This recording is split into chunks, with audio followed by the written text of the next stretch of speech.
तो आज के करंट अफेयर्स के सत्र में हम आपकी परीक्षा से जुड़े हुए कुछ महत्वपूर्ण टॉपिक्स को देखेंगे और ये सारे वो टॉपिक हैं जो कि अद्यतन है और बहुत इंपॉर्टेंट है, बहुत ही महत्वपूर्ण है। तो पेन कागज लेकर के चीज़ों को लिखते जाना है, बताते जाना है। चलिए, पहला करंट अफेयर्स आपका ग्रैमी पुरस्कार 2023 से है। 2023 का ग्रैमी पुरस्कार जो है आपका, ये इनके विजेताओं की लिस्ट जारी की जा चुकी है और बड़े प्राउड की बात है कि इस बार के ग्रैमी पुरस्कार में भारतीय जो हमारे भारत के रिकी केज हैं, रिकी केज को तीसरा ग्रैमी अवार्ड मिला है इस बार। ठीक है, तो ग्रैमी अवार्ड संगीत के क्षेत्र में दिया जाता है, आपका संगीत के क्षेत्र का सर्वश्रेष्ठ अवार्ड है ये, और खासकर अंग्रेजी से जुड़े हुए जो संगीत है उनको जो है ये उसके लिए मुख्य तौर पे दिया जाने वाला अवार्ड है। तो ग्रैमी अवार्ड 2023 दिए जा चुके हैं। अब इसके विजेताओं की बात करें तो मैं सिर्फ 3 लोगों का नाम लूंगा। एक है बेयॉन्से महोदय, दूसरे हैरी स्टाइल और तीसरे रिकी केज। तो सबसे पहले एक ये तो आप याद कर लीजिए, ये कौन से आपके थे, देखिए दिए गए हैं 5 फरवरी 2023 को। 65th ग्रैमी अवार्ड्स थे ये आपके, 65वें ग्रैमी अवार्ड थे आपके। नॉमिनेशन 15 नवंबर 2022 को हुआ था और 65th के अवार्ड बांटे गए 5 फरवरी 2023 को। ठीक है, अब इसमें से सबसे पहले तो ये याद कर लीजिए, ये भारत के रिकी केज के द्वारा जो है तीसरा ग्रैमी अवार्ड अपना जीता गया है।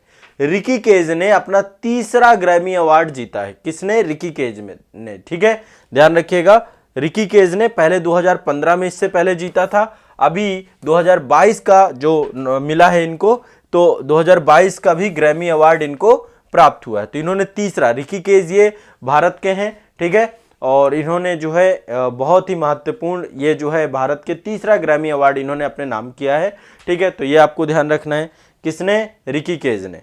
ये आपको दिमाग में बैठा लेना है, रिकी केज ने तीसरा ग्रैमी अवार्ड जीता है। ठीक है, अब 2 पर्सन और हैं। एक पर्सन ये है, इनका नाम आप लोग शायद नहीं जानते होंगे, इनका नाम है बेयॉन्से। बेयॉन्से ने जो है अपने, इन्होंने अभी तक, ये इनका 32वां ग्रैमी अवार्ड था, 32वां ग्रैमी अवार्ड। अभी तक जो है ग्रैमी अवार्ड सबसे ज्यादा जीतने का खिताब भी इन्होंने साथ में हासिल किया है। ठीक है, तो 32वां ग्रैमी अवार्ड जीत करके सबसे ज्यादा ग्रैमी अवार्ड जीतने का रिकॉर्ड भी इन्हीं के नाम पे है। ये भी एक बहुत बड़ी म्यूजिशियन है, संगीतकार है। ठीक है, तो बेयॉन्से को अवार्ड मिला है ये इस बार। और एक पर्सन और है, ये है हैरी स्टाइल। हैरी स्टाइल भी संगीतकार है, इनको भी ग्रैमी अवार्ड मिला है। ठीक है, तो सभी प्रमुख श्रेणियों पर इन्होंने अपने नाम पे ग्रैमी अवार्ड किया है। भारत से किसको मिला है? रिकी केज को। दिमाग में बैठा लीजिएगा, रिकी केज को मिला है। ठीक है, रिकी केज को। ध्यान रखिएगा, कहां हुआ था? संगीत की दुनिया का सबसे बड़ा अवार्ड है और इसका आयोजन हुआ था लॉस एंजलिस में। कहां हुआ था? लॉस एंजलिस में, यह भी ध्यान रखिएगा। ठीक है, तो ये कुछ प्रमुख अवार्ड आपके ये हैं। अब ये ग्रैमी अवार्ड, तीन चीजें मैंने आपको बता दी, ये आपको रट जाना है। अब एक बहुत महत्वपूर्ण प्रतियोगिता होती है इंटरनेशनल लेवल पे, खेल प्रतियोगिता, जो कि लॉन टेनिस से जुड़ी हुई है। किससे जुड़ी हुई है? लॉन टेनिस से। टेनिस प्रतियोगिता है आपकी। ठीक है, टेनिस प्रतियोगिता। अब टेनिस प्रतियोगिता में 4 बड़ी प्रतियोगिताएं अंतरराष्ट्रीय स्तर पे होती है। एक तो है ऑस्ट्रेलियन ओपन, आपका क्या है? Australian open. दूसरा है French open, Australian open, Australian open. फिर है आपका फ्रेंच ओपन, फ्रेंच ओपन। फिर है आपका विंबलडन, विंबलडन। ठीक है, ये आपका ब्रिटेन में होता है। और फिर है आपका यूएस ओपन, यूएस ओपन। ठीक है, तो ये आपके जो हैं 4 बड़ी प्रतियोगिताएं लॉन टेनिस के क्षेत्र में होती है। ठीक है, अब आपको पता है, यदि आप पूरब से पश्चिम की ओर जाएंगे तो सबसे पहले ऑस्ट्रेलिया पड़ता है, तो पहले सबसे पहले ऑस्ट्रेलियन ओपन होता है। ठीक है, जैसे कि इस बार का ऑस्ट्रेलियन ओपन हो चुका है 2023 का। फिर इसके बाद दूसरे नंबर पे आपका आता है फ्रेंच ओपन। फ्रेंच ओपन अभी आपका होना बाकी है। फ्रेंच ओपन के बाद फिर विंबलडन होता है, फिर आपका यूएस ओपन होता है। ठीक है, ये आपकी कुछ प्रमुख प्रतियोगिताएं हैं। अब इनको लेकर के कौन कौन सा ध्यान में रखते हैं? 4 ग्रैंड, इनको ग्रैंड स्लैम भी कहते हैं। ग्रैंड स्लैम टूर्नामेंट है ये आपके, Australian open, French open, Wimbledon, US open, ये ध्यान रखना है। इन चारों को मेजर भी कहा जाता है। इन चारों को क्या कहते हैं? मेजर। एक नाम इनके लिए प्रयोग किया जाता है, मेजर। सबसे महत्वपूर्ण टेनिस प्रतियोगिता के तौर पे है। अब यहां पे ध्यान रखिएगा, जो आपका ये ऑस्ट्रेलियन ओपन और यूएस ओपन है, ये हार्ड कोर्ट पर खेली जाती हैं। जो इनका कोर्ट होता है, पिच होती है, हार्ड होती है वो।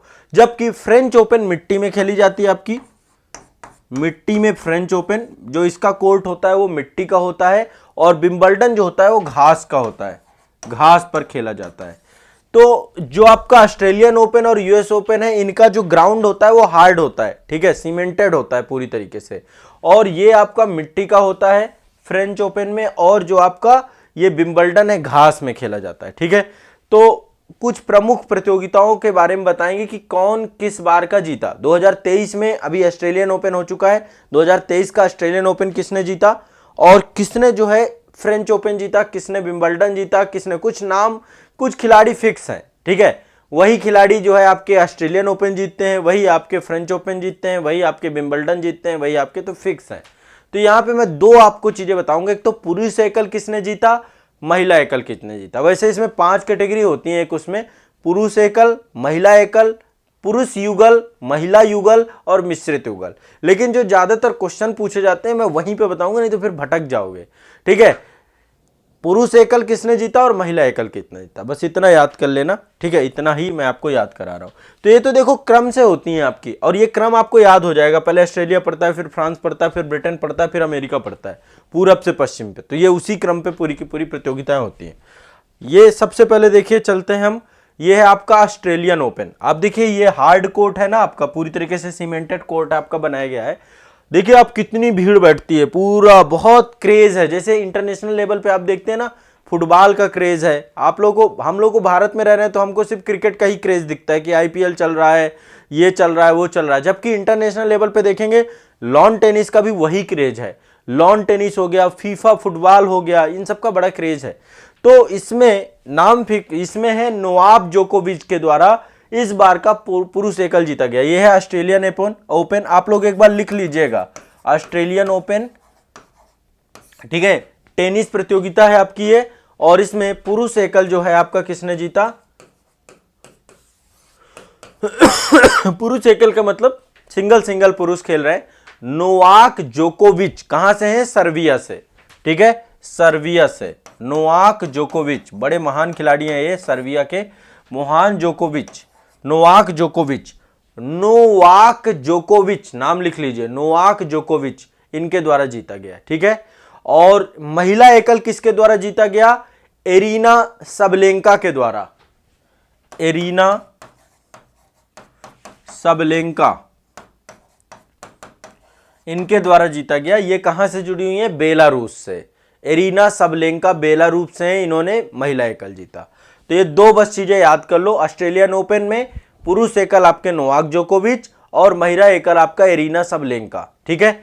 अब दूसरा चलते, ये 2023 का था आपका ऑस्ट्रेलियन ओपन 2023,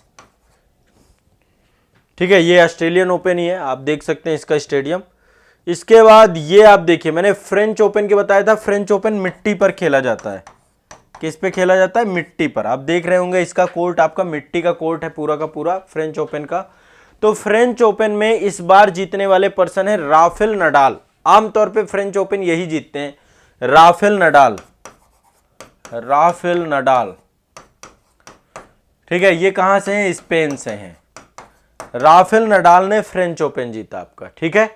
और महिला, ठीक है, पुरुष एकल में, पुरुष एकल में, पुरुष एकल में, ठीक है। और महिला की बात करें कि महिला एकल किसने जीता, तो ईगा इवेस्टोक्स, ईगा स्वीओटेक, ईगा स्वीओटेक के द्वारा जीता गया, ईगा स्वीओटेक। ये कहां से है, पोलैंड से।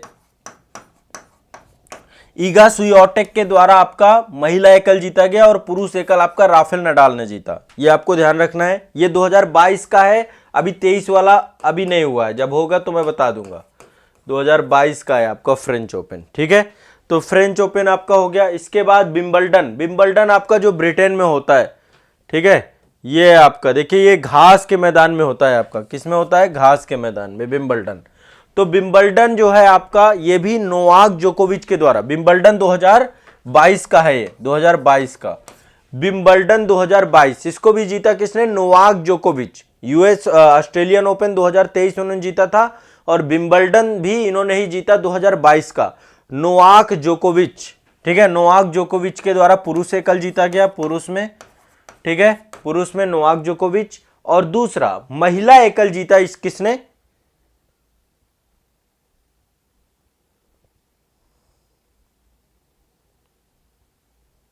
ठीक है, ऑल गुड। महिला एकल किसने जीता? महिला एकल जीता यहां पर एलेना रिबाकिना ने। एलेना रिबाकिना ने, ये कजाकिस्तान से हैं। ठीक है, विंबलडन का महिला एकल जीता एलेना रिबाकिबल ने। ठीक है, ध्यान रखने का, एलेना रिबाकिना ने कजाकिस्तान से, एलेना रिबाकिना ने कजाकिस्तान से। ठीक है, ध्यान रखना है। तो पुरुष एकल आपका नोवाक जोकोविच और महिला एकल आपका एलेना रिबाकिना ने। ठीक है, ये आपको ध्यान रखना है, ये है विंबलडन। एक है आपका यूएस ओपन। यूएस ओपन भी हार्ड कोर्ट में खेला जाता है। ये आप देखिए, ये है आपका यूएस ओपन, हार्ड कोर्ट में खेला जाता है आपका ये यूएस ओपन। तो यूएस ओपन जो है, इस बार का जो यूएस ओपन हुआ उसको जीता सी अल्काराज गाफिया ने। एक अलग पर्सन, नाम नया आ रहा होगा आपका, सी। 2022 का है ये यूएस ओपन 2022 का यूएस ओपन जो जीता सी अल्काराज गाफिया। अल्काराज गाफिया, ये आपका यूएस ओपन से जुड़ा हुआ है। ठीक है, और दूसरा है आपका महिला एकल आपका ईगा इविटेक। ईगा इविटेक, इनके द्वारा ही जीता गया। ये आपका स्पेन से है, गाफिया महोदय स्पेन से हैं। ठीक है, और ईगा टेक के बारे में आपको पता है कि ये आपकी कहां से हैं? पोलैंड से। ठीक है, 2022 का। ठीक है, तो ईगा इविटेक के द्वारा जो है आपका फ्रेंच ओपन और यूएस ओपन दोनों जीता गया।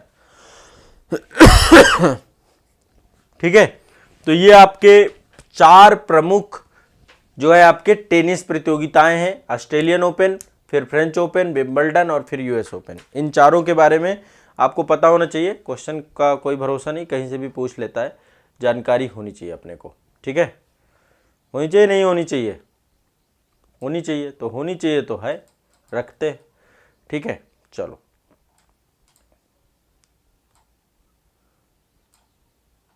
अब नेक्स्ट अगला जो आपका टॉपिक है, सूचकांक और भारत का स्थान। ये पूरी लिस्ट चल रही है हमारी। ठीक है, लिस्ट चल रही है। पिछले मैंने 2 सेशन में आपको लिस्ट बनवाई है, सूचकांक और भारत का स्थान। आज फिर नया सूचकांक और नया। ठीक है, तो एक है आपका मानव विकास सूचकांक, बहुत इंपॉर्टेंट है आपका मानव विकास सूचकांक। ये आपका जारी किया है यूएनडीपी के द्वारा, यूनाइटेड नेशन डेवलपमेंट प्रोग्राम। 2021 का डेटा है अभी हमारे पास, लेटेस्ट आपका 2021 का है। तो संयुक्त राष्ट्र विकास कार्यक्रम यूएनडीपी ये जारी करता है। ठीक है, 3 आधार हैं इसमें, शिक्षा, स्वास्थ्य और प्रति व्यक्ति आय। इन 3 आधारों पे मापन किया जाता है यूएनडीपी के द्वारा। ठीक है, तो नंबर 1 में 2021 में नंबर 1 में स्विट्जरलैंड है। स्विट्जरलैंड, ध्यान रखना, इससे क्वेश्चन आता है आपका, स्विट्जरलैंड। और भारत का स्थान 132वां है, 132 स्थान है भारत का मानव विकास सूचकांक में, भी बहुत पीछे है। 2020 में 131वां स्थान था। ठीक है, 2021 में यही 132वां स्थान हो गया है। तो मानव विकास सूचकांक याद रखना है 2021 का। बाकी यदि लेटेस्ट कुछ भी आता है तो मैं अपडेट करूंगा आपको। ठीक है, इसके बाद अगला है आर्थिक स्वतंत्रता सूचकांक। इससे भी क्वेश्चन पूछता है आपका, आर्थिक स्वतंत्रता सूचकांक।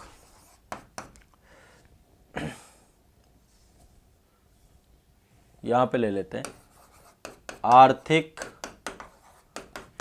स्वतंत्रता सूचकांक। ठीक है, कब का है आर्थिक स्वतंत्रता सूचकांक? 2022 का।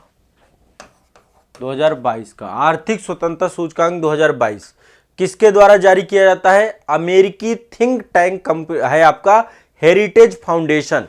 किसके द्वारा? Heritage foundation. Heritage foundation, heritage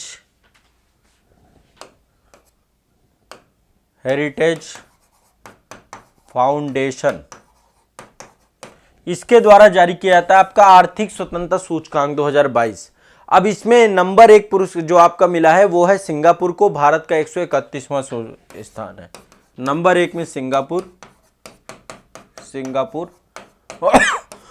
Bharat 131, 131वां स्थान। ठीक है, ये भी ध्यान रखना है, बहुत इंपॉर्टेंट है। सिंगापुर भारत का 131वां स्थान। ठीक है, क्लियर है। चलिए अगला चलते हैं, global gender gap report 2022।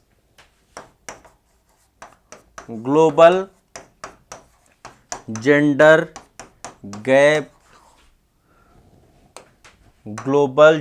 Gap report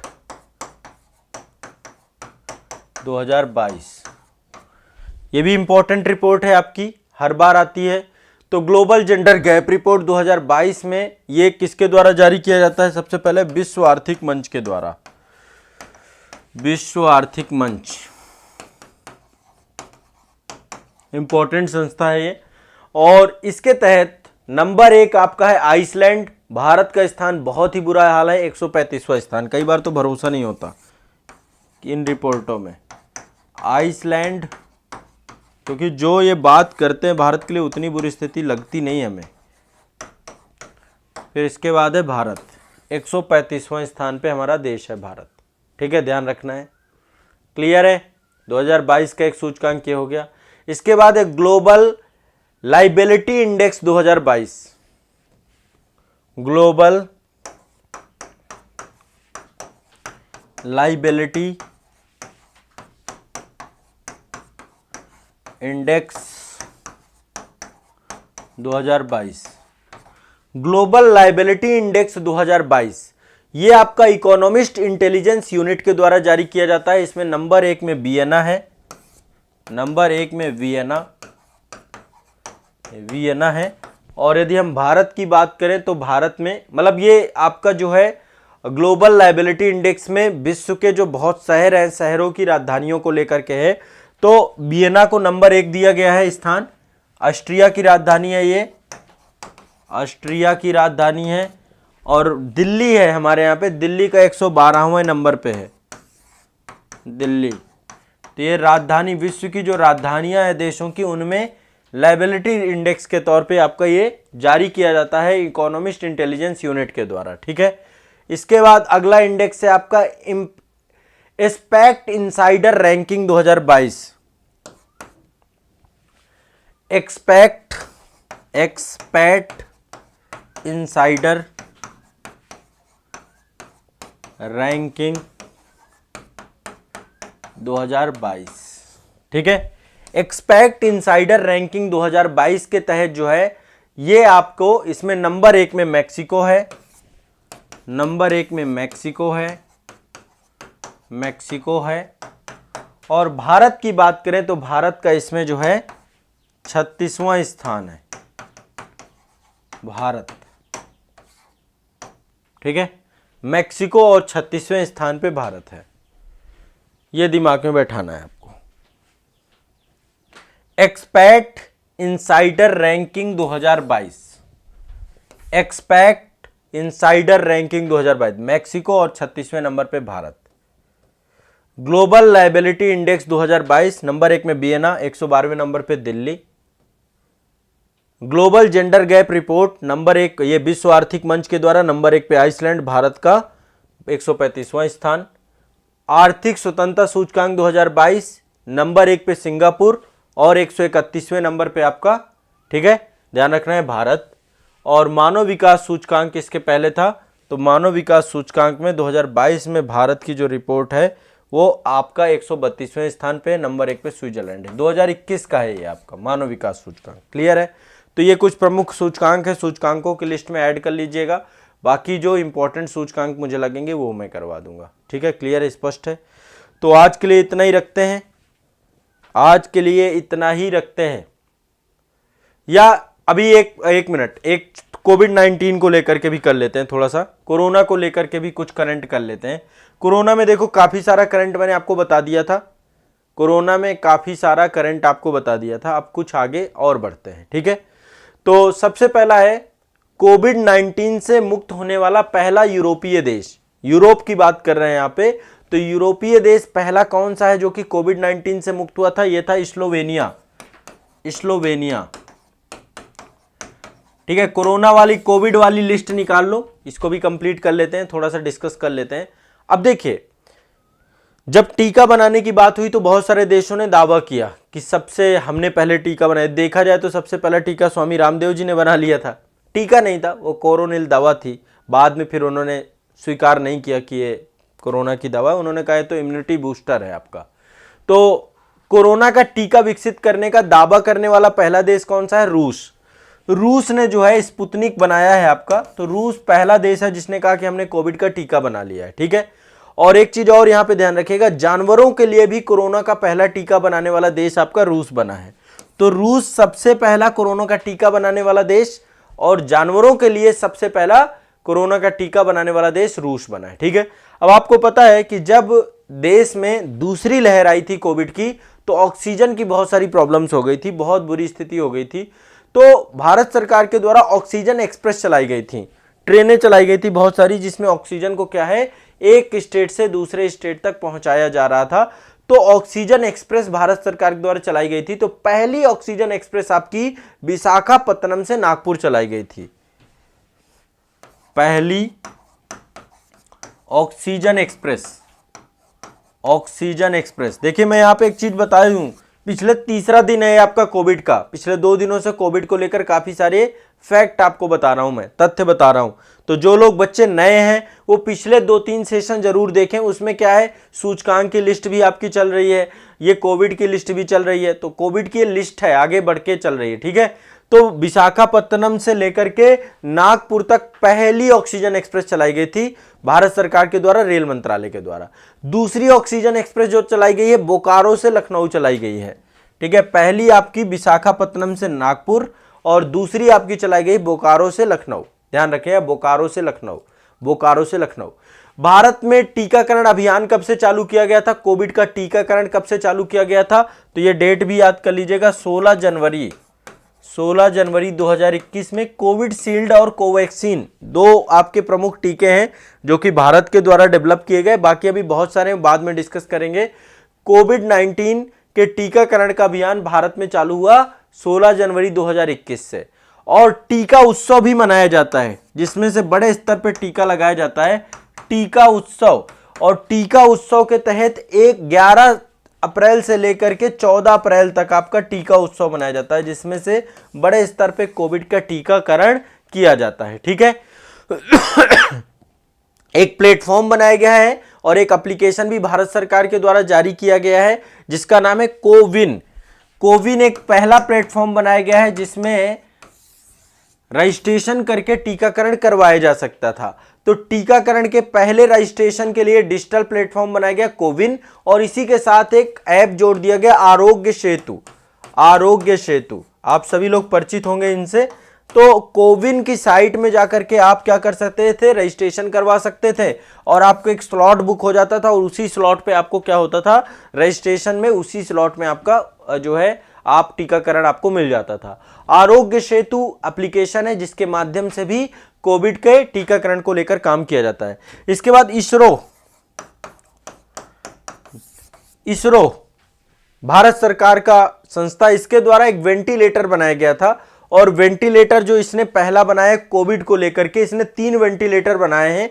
तीनों वेंटिलेटर के नाम लिख लीजिए जो एक कोविड के दौरान बनाया गया। एक तो स्वस्थ था आपका, स्वस्थता है यहां पे, स्वस्थ, दूसरा प्राण, और तीसरा वायु, प्राण और वायु। ये वेंटिलेटर के नाम है जो कि इसरो के द्वारा डेवलप किए गए थे कोविड के दौरान, क्योंकि उस समय वेंटिलेटर की कमी हो गई थी। हॉस्पिटल्स में इतनी बड़ी संख्या में जो है लोग पहुंच गए थे, तो इसरो ने भी वेंटिलेटर नए बनाए थे, स्वस्थ, प्राण और वायु, ठीक है।